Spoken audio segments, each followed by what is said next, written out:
Toute l'actualité de la ville de Fontaine, c'est comme chaque semaine dans Fontaine, l'édition citoyenne. Quel rythme de vie pour nos enfants ? Question que la municipalité pose directement aux parents et aux acteurs du scolaire et du périscolaire. Retour en images sur cette concertation citoyenne. Et puis redécouvrez un lieu hors du temps où théâtre et convivialité font la paire. Le café-théâtre La Guinguette fêtera ses 20 ans le mois prochain. Enfin, nous passerons en revue l'agenda de la semaine à venir à Fontaine.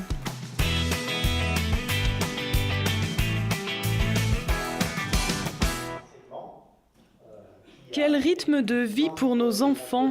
Déjà engagés en 2013 au moment de la réforme des rythmes scolaires, faisant passer les semaines des jeunes écoliers français de 4 jours à 4 jours et demi, la ville de Fontaine avait lancé une première concertation avec sa population.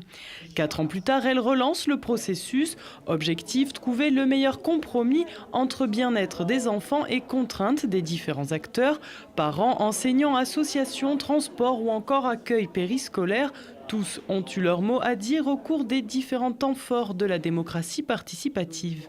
Donc ce soir, nous attaquons une troisième phase avec un comité d'habitants qui est un temps sur lequel on va chercher à élargir le débat et permettre à tous les points de vue de s'exprimer et donc permettre à toutes les personnes de se saisir des différents tenants et aboutissants d'un éventuel changement. Puisqu'il y a 4 grandes options et il faut que chaque famille puisse se dire dans quelle situation elle se retrouve le mieux. Voilà. L'ensemble de cette démarche doit nous permettre de travailler une option qui soit la plus partagée possible, puisqu'il y a des intérêts très variés dans une possible évolution du rythme scolaire. Que sait-on des rythmes des enfants ? On sait ce que la science nous apprend, elle progresse chaque année. Pourquoi s'intéresser au rythme des enfants ? Quel est l'apport ? Nous sommes une commune populaire. Les rythmes des enfants, on sait que ça a une influence sur leur vie dans tout ce qu'ils vont vivre et notamment dans leur capacité d'apprentissage. Monsieur Éric Favet l'a dit. Les enfants qui sont dans des milieux qui sont porteurs, qui sont ouverts, n'auront jamais de problème. Ils s'adapteront, tant mieux pour eux. Pour les enfants les plus fragiles, et on en a sur notre commune, il est important de leur garantir dans ce qu'on maîtrise nous, parce qu'on ne peut pas toujours maîtriser ce qu'ils vivent ailleurs dans leur famille, dans des difficultés économiques, sociales. Mais pour ce qu'on maîtrise collectivement, il nous est important de leur apporter ce qui est le mieux pour eux, en matière de régularité, de rythme de vie, de régularité de temps d'apprentissage. On sait que les temps d'apprentissage du matin sont plus efficaces. Donc voilà, essentiellement, notre enjeu, il est pour permettre à tous les enfants de réussir. Ce soir-là, le comité d'habitants sur les rythmes de vie de l'enfant a rassemblé près de 150 Fontainois. Prochain rendez-vous le 22 mars. Un nouveau conseil citoyen émettra un avis final à partir duquel le conseil municipal devrait, selon le maire de la commune, se prononcer pour une mise en place dès la rentrée 2018.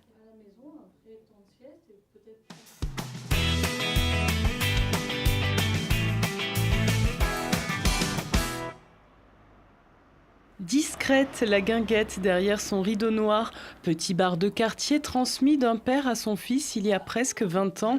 Passionné de théâtre, il décide d'en faire l'un des premiers cafés-théâtres de l'agglomération grenobloise. La suite, c'est ceux qui la font vivre qui nous la racontent. Alors, la Guinguette a été fondée par Christian Ranou en 1998. Il avait hérité du bar par ses parents. Christian Ranou, qui était comédien, metteur en scène, le théâtre était une passion pour lui. Donc, quand il a repris les lieux, il a immédiatement pensé à en faire un café-théâtre. Puis petit à petit, le lieu s'est ouvert à toutes les compagnies de Grenoble, des environs et même d'ailleurs. Le tournant de l'histoire, c'est le décès de Christian Ranou il y a 2 ans. Lomna, son épouse, a pris le relais, a pris la gérance. Et le lieu tourne toujours autant avec les compagnies qui sont très nombreuses. Il y a quand même une fidélité qui s'est installée. Et l'OMNA a créé un partenariat avec Interlude et compagnie que je représente. Et donc Interlude et compagnie aide la Guinguette pour la programmation de la Guinguette et pour le suivi artistique avec les compagnies.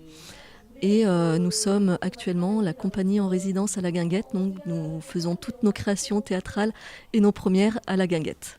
Mais dans quel état ils l'ont mise ? Une histoire familiale et amicale, un lieu de répétition, mais aussi bien sûr de spectacles et de premières. Ce soir-là, la compagnie L'Instant T présente sa dernière pièce à guichet fermé.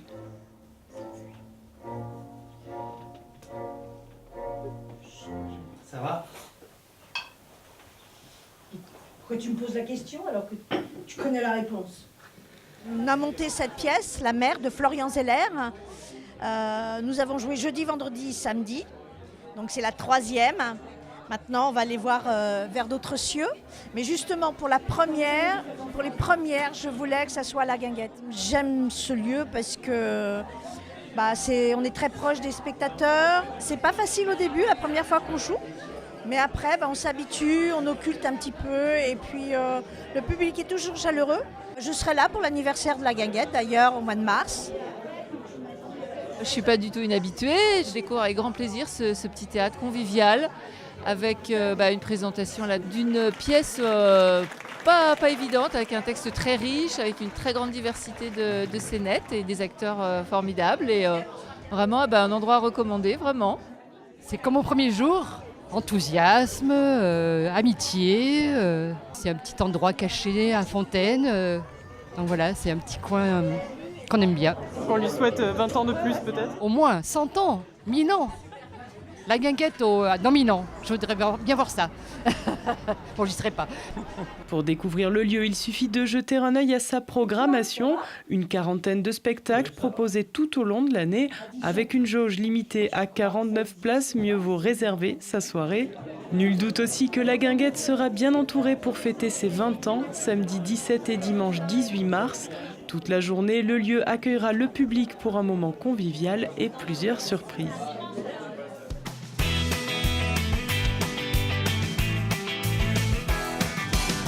Depuis l'anniversaire des différents jumelages de la ville célébré en septembre dernier, nouveau temps fort de l'échange avec nos voisins européens. Le concert musique sera la restitution du travail mené durant 5 jours de stage musical dans le cadre de l'échange européen liant Fontaine et les villes jumelées d'Alpignano et Schmalgalden. Un groupe d'élèves des écoles de musique associera 10 Français, 10 Allemands et 10 Italiens. Les places gratuites sont à retirer à la source.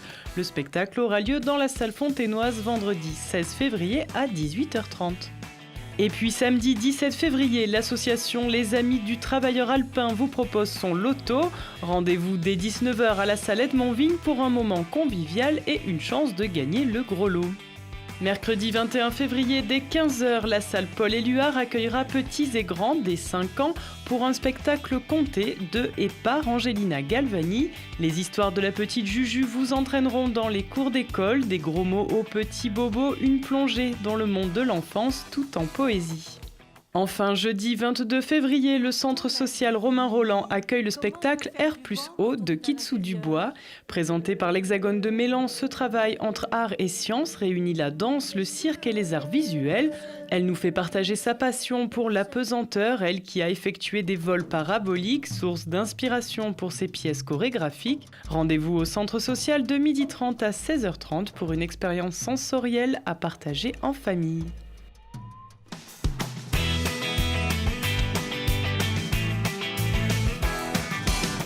Et on se quitte avec la photo de la semaine. Dans le cadre de la célébration du 50e anniversaire des JO, le Conservatoire de Grenoble et 5 autres établissements de l'agglomération ont rendu un bel hommage aux sportifs de l'époque. Le fruit d'un travail des enseignants et des élèves mettant à l'honneur la cohésion des équipes. À la semaine prochaine.